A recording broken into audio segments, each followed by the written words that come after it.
When it went to under 2,000 for the entire western population of monarchs last year, then there was a panic.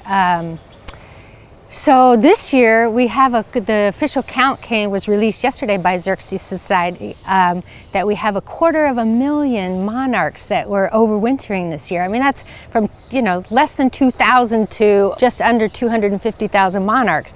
That is a huge difference. And the interesting thing about monarchs is, as much as we know about them, we still don't know everything. And so this is like causing everybody, biologists, conservationists, entomologists, everybody's heads to kind of spin to try to figure out, okay, so what exactly happened? There are a lot of variables that are playing into it. The monarchs in the late summer, early fall, that generation that's born, is cued by environmental elements like change in daylight, temperature, etc.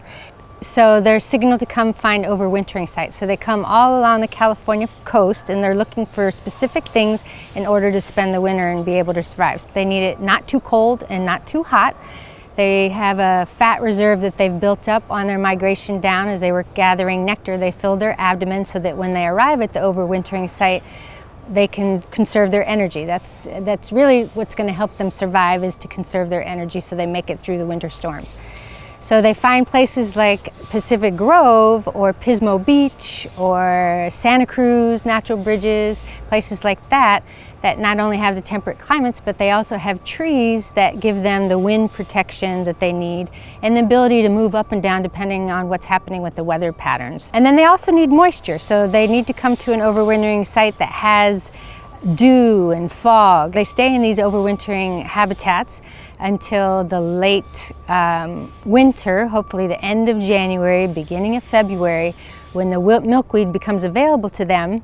They'll mate at their overwintering sites, and then the females will leave and they'll go in search of milkweed out into the east, into the valleys where it's warmer and native milkweed grows. And then they lay their eggs, and then the next generation is born. And then they only live the 4 to 6 weeks that's typical of a monarch butterfly. And then the next generation will go and they'll naturally follow the cycle of milkweed as it starts to emerge further east, up in the north, so that 3 or 4 generations later, the ones that are born again in the late summer, early fall, will be the ones that will then migrate down along the California coast.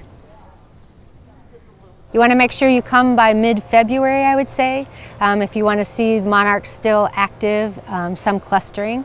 By, I would say, March, April, we probably won't have any more monarchs here, and then you'll have to wait and come back in the fall. And we don't know. It's going to be a surprise how many come. We'll have to wait and see, and so we'll continue to do our counts once that season starts up again.